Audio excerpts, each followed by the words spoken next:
কলিতে কি কীর্তন যাগ এবার আরম্ভিলা মহাভাগ হরে কলিতে কীর্তন যাগ আরম্ভিলা মহাভাগ পুরাইতে অদ্বৈত বাসনা হরে হরে পুরাইতে বাসনা পুরাইতে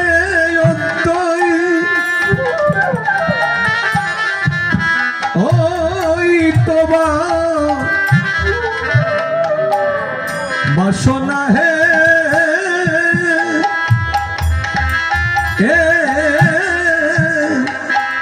পুরাইতে অদ্বৈত বাসনা পুরাইতে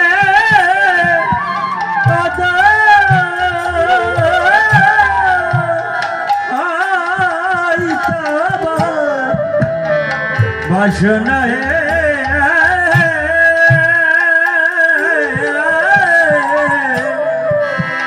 পুরাইতে অদ্বৈত বাসনা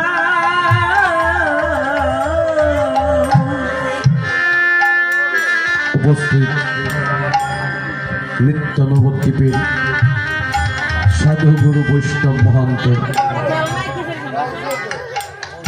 এই মহোৎসবাঙ্গনে আমার মতো কীটানুকীট অভাজনকে এমন একটি কাজে ভর্তি করা হয়েছে যে কাষ্টের কথা স্মরণ করে প্রাণে ভয় হচ্ছে। কেননা কলিহত জীবের মুক্তি কামনায় ভগত বৎসল ভগবান শ্রীহরি নিজ গুণে কৃপা করে পরম করুণাময় হয়ে শ্রীধাম নবদ্বীপে শচীগর্ভ সিন্ধু উপলব্ধ করে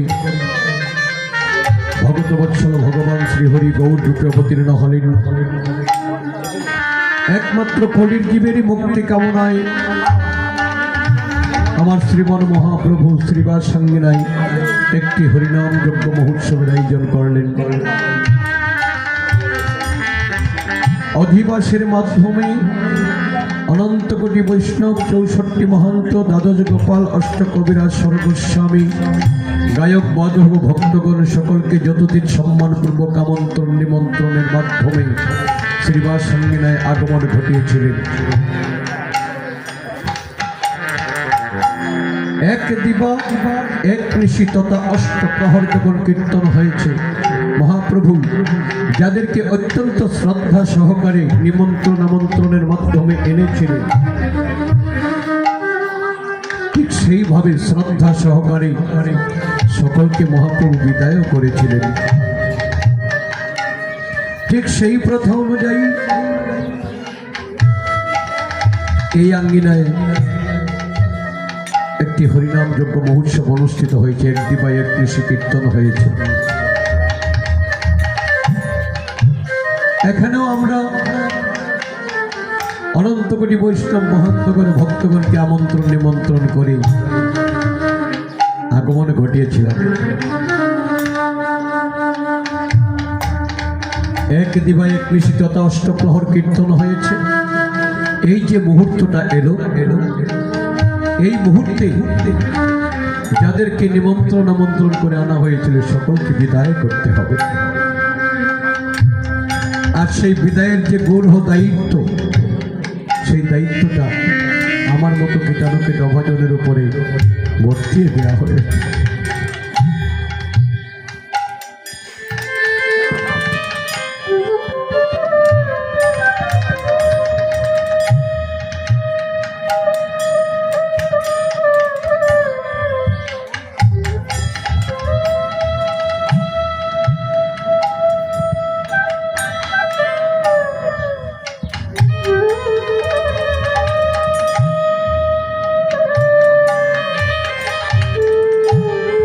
বৈষ্ণবগণ মহান্তগণ, বৈষ্ণব মহান্ত কিভাবে বিদায় করতে হয়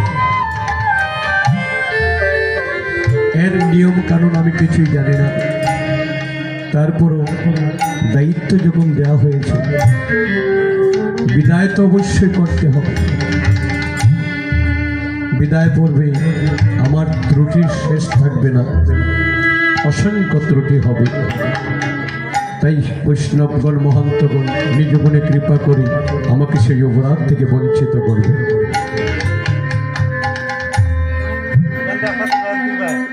ইতিমধ্যে আমি বৈষ্ণব কবি বৃন্দাবন দাস ঠাকুরের যে পদের কলিটি গেয়েছি, পদে বলা হলো, কলিতে কীর্তন যাগ আরম্ভিলা মহাভাগ পুরাইতে অদ্বৈত বাসন। এখানে স্পষ্ট করে বুঝিয়ে দেওয়া হয়েছে, একমাত্র অদ্বৈত বাসনা পূরণার্থে মহাপ্রভু ধরাধামে এসেছেন, শ্রীবাস সাঙ্গিনায় হরিনাম যজ্ঞ মহোৎসবটি করেছে। এখন ভক্তের মনে ছোট্ট একটা প্রশ্ন আসতে পারে। আমরা তো জানি পাপা হতো কলির জীব উদ্ধারের জন্য মহাপ্রভু ধরাধামে এসেছেন,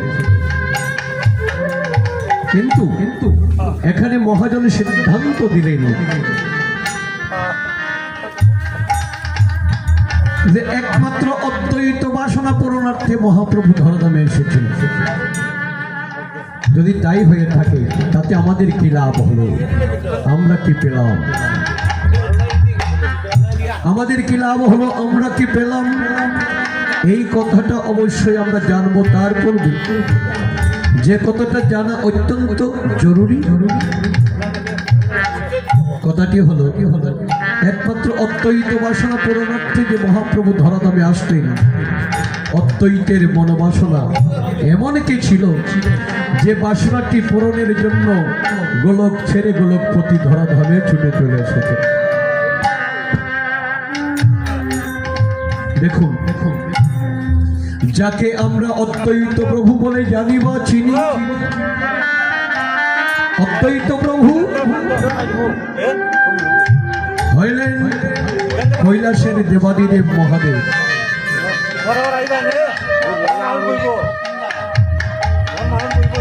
তিনি কি করে ধরাধামে আসলেন?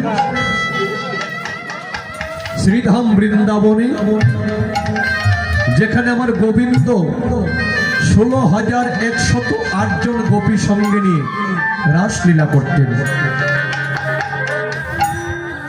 দেবাদিদেব মহাদেব ছিলেন সেই রাজকুঞ্জের দ্বারী।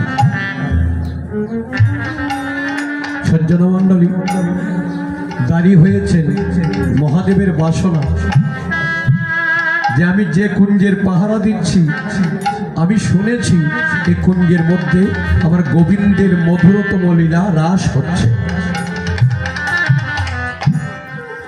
আমি রাসলীলা দর্শন করব। এই বাসনা নিয়ে মহাদেব অনেক চেষ্টা করেছেন লীলা দর্শন করার জন্য। আরে লীলা দর্শন করবেন তো দূরের কথা, মহাদেব কুঞ্জের মধ্যেই প্রবেশ করতে পারেন। কেন পারেন নাই? কারণ এই যে রাজকুঞ্জ, এই রাজকুঞ্জের মধ্যে কোনো পুরুষের প্রবেশাধিকার ছিল না, যার জন্য প্রবেশ করতে পারেন নাই। আমার গোবিন্দের সেই মধুরতম লীলাটা দর্শন করতে পারেন। সারাটি রাত চেষ্টা করেছেন, চেষ্টা করতে গিয়ে পেলেন কি? পেলেন শুধু লাঞ্ছনা আর গঞ্জনা। অনেক লাঞ্ছনা গঞ্জনা ভোগ করে রাত্রিটা কাটিয়ে দিয়ে প্রভাত কালে ভগবানকে ডেকে ডেকে বললেন, হে ভগবান, আমি নিজে তোমার রাজকুঞ্জের পাহারা দিয়েছি, সারাটি রাত চেষ্টা করেছি আমি তোমার মধুরতম লীলাকে দর্শন করার জন্য, লীলা দর্শন করতে পারি নাই। শুধুমাত্র আমি হলাম লাঞ্ছনা গঞ্জনার অধিকারী। হে ভগবান, তুমি কি ভেবেছ তোমার লীলা আমি দর্শনে ব্যর্থ হয়ে যাব? কখনোই না। আরে লীলা দর্শনে ব্যর্থ হব কি? আমি তোমার সঙ্গে প্রতিজ্ঞা করলাম, এখানে তুমি করছো রাস, আর আমিও একদিন করবো রাস। হরি বল। কখন করবো জানো? আমি জানি পাপাচ্ছন্ন করে জীব উদ্ধারের জন্য তুমি ধরাধামে গৌর রূপে অবতীর্ণ হবে। তখন তোমাকে উপলক্ষ করে আমি করবো রাস। হে ভগবান, তুমি এখানে যা করছো তাকে বলা হয় রাস, আর কলিতে আমি তোমাকে উপলক্ষ করে যা করব তাকে বলা হবে মহারাজ। শুধু তাও নয়, আরেকটি কাজ হবে। এই বৃন্দাবনে রাধা গোবিন্দ দুই বিগ্রহে যুগল, আর কলিতে দর্শন করব আমি, তুমি একা যুগল। দেখুন কেমন প্রতিজ্ঞাটি করলেন মহাদেব, যে প্রতিজ্ঞার বার্তা শ্রবণ করে ভগবানও চমকে গেলেন। মনে মনে ভেবেছেন, আরে এই জগতে আমার একটা নাম হলো ভকত বৎসল। ভকত বৎসল নামটি কেন? কারণ আমি সর্বদাই ভক্তের বাঞ্ছা পূরণ করে থাকি।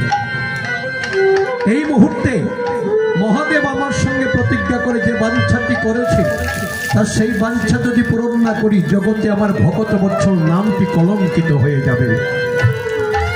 এই জগতে কেউ কোনোদিন আমাকে আর ভকত বৎসল বলে ডাকবে না। কাজেই মহাদেবের বাঞ্ছা পুরাতে হবে, আর বাঞ্ছা পুরাতে হলে আবারও আমাকে ধরাধামে যেতে হবে। ধরাধামে যে আমি যাব, এমন কোনো পরিবেশ নাই যে ধরাধামে আমি যেতে পারি।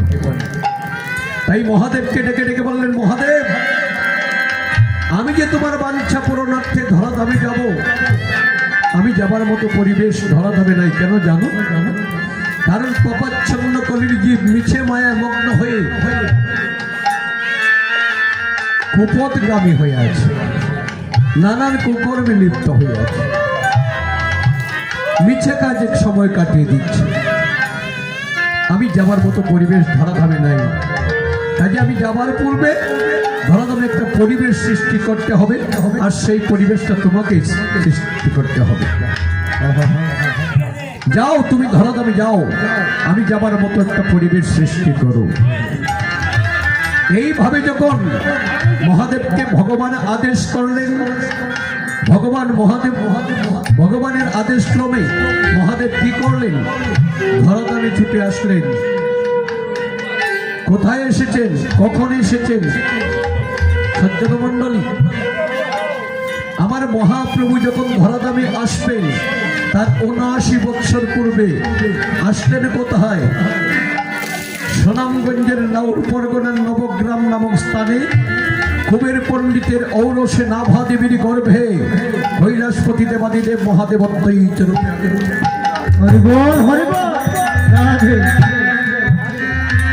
তাই ভগবানের বার্তা অনুযায়ী কলির জীবের দিকে লক্ষ্য করে কি দেখেছেন? ভগবান যে বলেছিলেন, তুমি যাও, যে দেখো কলির জীবের অবস্থা, যেটি দেখে সহ্য করা যায় না। তাই কলির জীবের দিকে লক্ষ্য করে কি দেখলেন?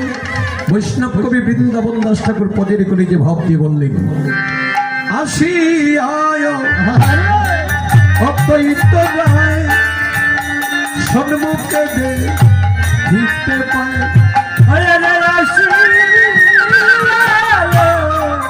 অদ্বৈত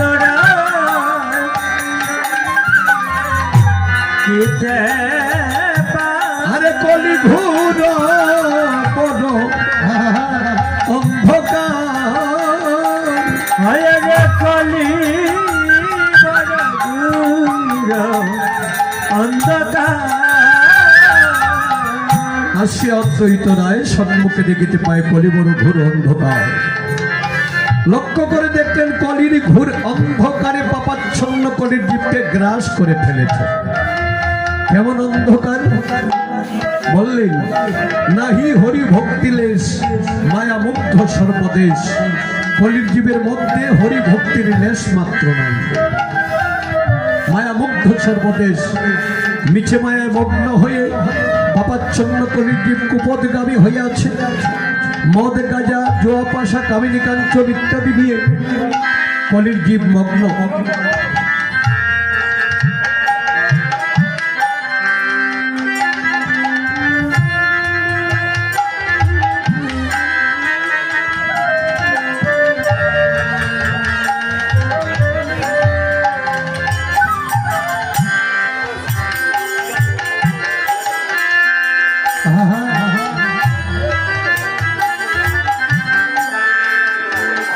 তাই কলির জীবকে লক্ষ্য করে ঊর্ধ্ববাহু হয়ে বড় জুড়ে কাকুতি মিনতি করে ডেকে ডেকে বললেন, হে কলির জীব, তোমরা যাহা নিয়ে মগ্ন আছো তা কিন্তু ভালো নয়,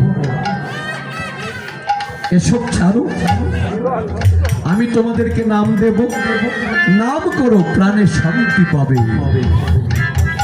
এই কথাটা অনেকবার বলেছেন। বললে কি হবে? কে শোনে কার কথা? আসলে সজ্জন মণ্ডল,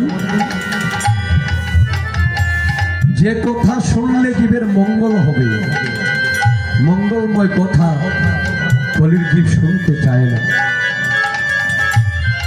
আসল যেখানে ভগবানের গুণ কীর্তন হয়, ভাগবতী আসর হয়, দেখবেন ভক্তের অভাব থাকে না, ভক্ত অনেকে আসে।